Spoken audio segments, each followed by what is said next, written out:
So we haven't done very much with our Project Daily Driver over the last few weeks because we've been occupied with other cars. But yesterday we finally got around to getting the air conditioning squared away.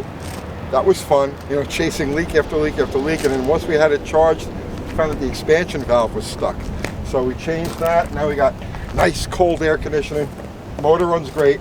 We haven't put many miles on it, but the few that it has have been like really hard to break it in, you know, the way I want it broken in. It runs flawlessly.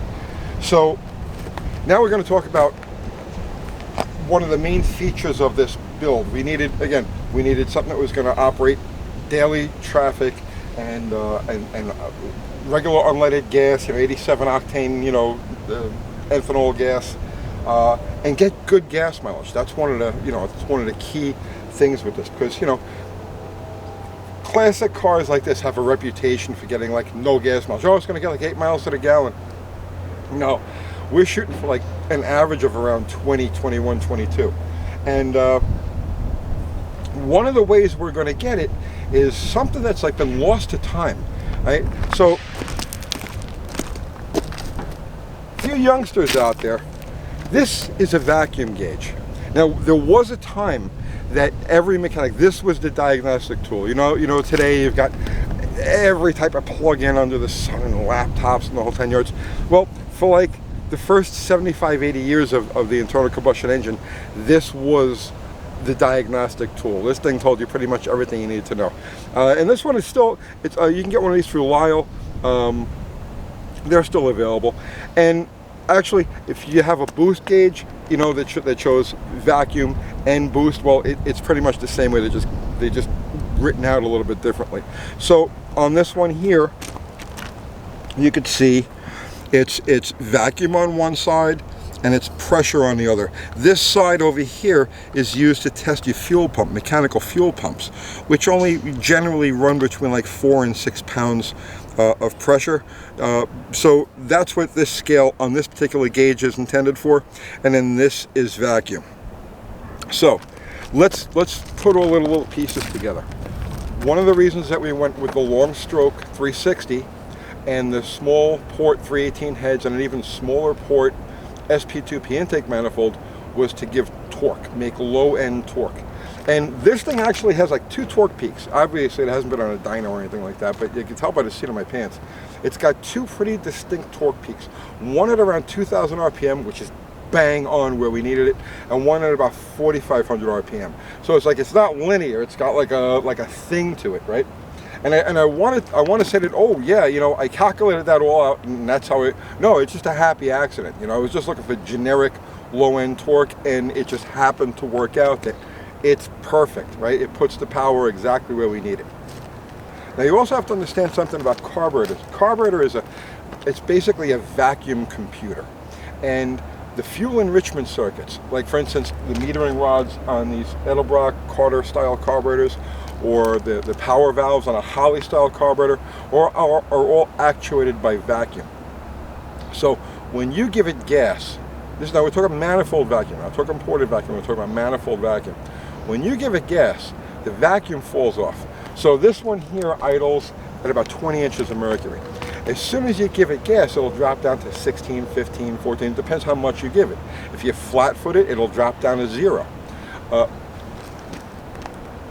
All carburetors are calibrated just a little bit differently where the opening point of the fuel enrichment system is, and that can be tailored. That's part of the tuning of these things. But knowing where it opens and driving to the highest vacuum is where the real magic happens. So if you go back to the 60s, 50s and the 60s, a lot of cars had what they called a power gauge. And basically it was a vacuum gauge. And they'd mount it on a dashboard or on the console. And what it would do is it was a power indicator. And so basically, as you gave it gas, the vacuum would fall off and it would show that the gauge would go into the, you know, where it show you making power. In the 70s, when gas mileage became an issue, they used the exact same gauge, the exact same setup, but now it was the Economizer Gauge. And it would show you, you know, how high the vacuum was as you were driving. And the higher the vacuum, the better the gas mileage you get. So the trick with these things is to drive to the highest vacuum.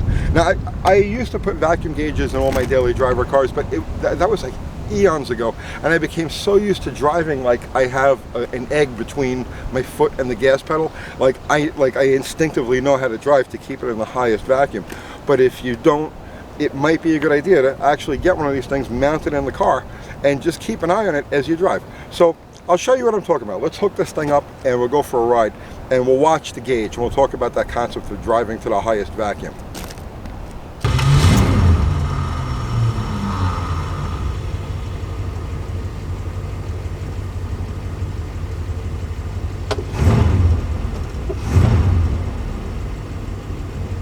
Okay, so we've got our gauge hooked up.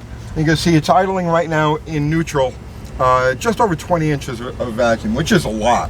You know, let's say if you've got a cam in this thing, you may be seeing 15, you may be seeing 10, just depends how big the cam is. But because this is a stock cam, we're idling at just over 20 inches. Actually, if we pop it in gear here, we're at 19, which is still extremely strong. So the object of this is to always try to drive to the highest vacuum. You want to be aware of where that gauge sits.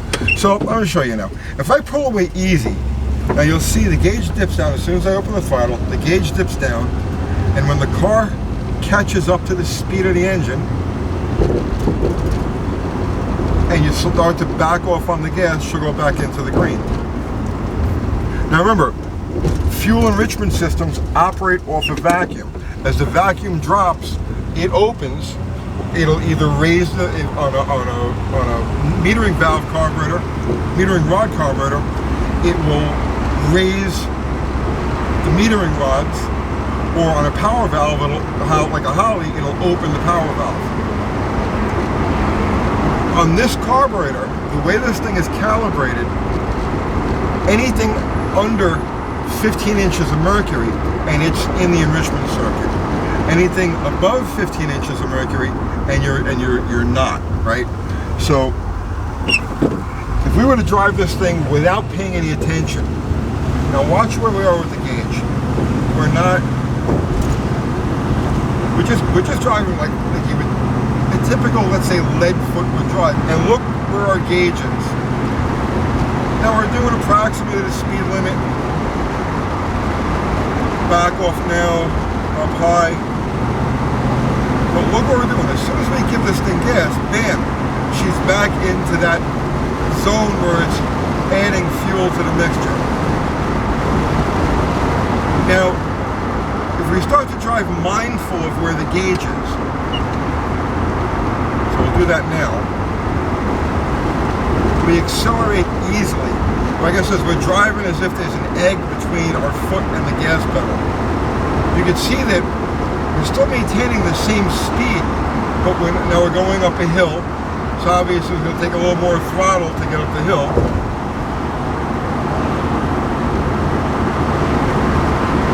Okay, now we've crested the hill.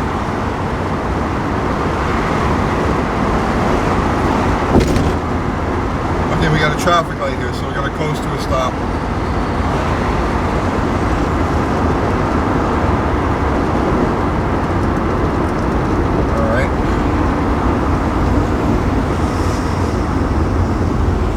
Now we're going to accelerate to speed. We're going to accelerate to the flow of traffic, but we're going to be watching the gauge.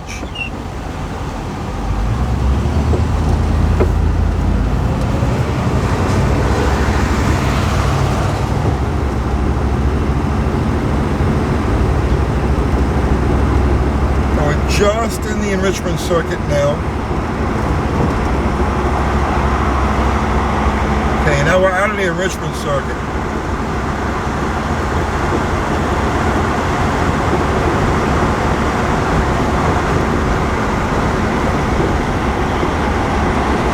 Now we've got our cruise. We've got a light-footed cruise. We're at the speed of traffic. Now you could have a heavy-footed cruise.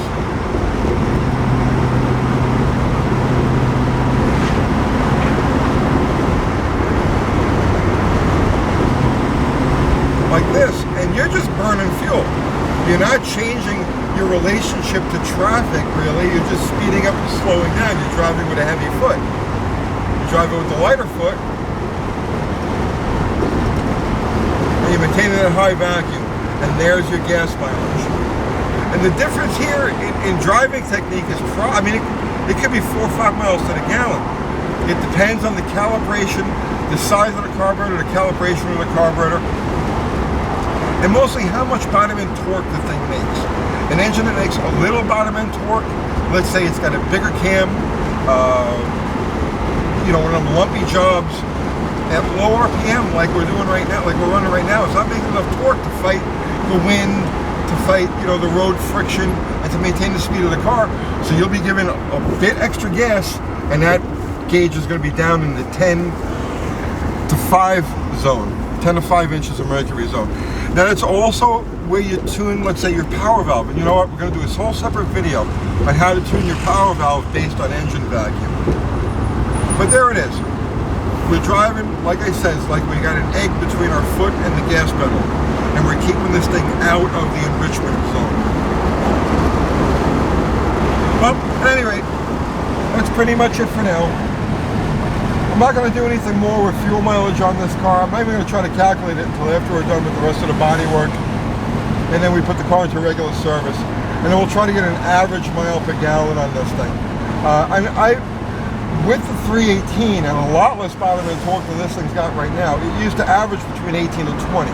So I'm fairly confident we should be able to see 23 to 25. We'll see how that goes, and I'll see you tomorrow.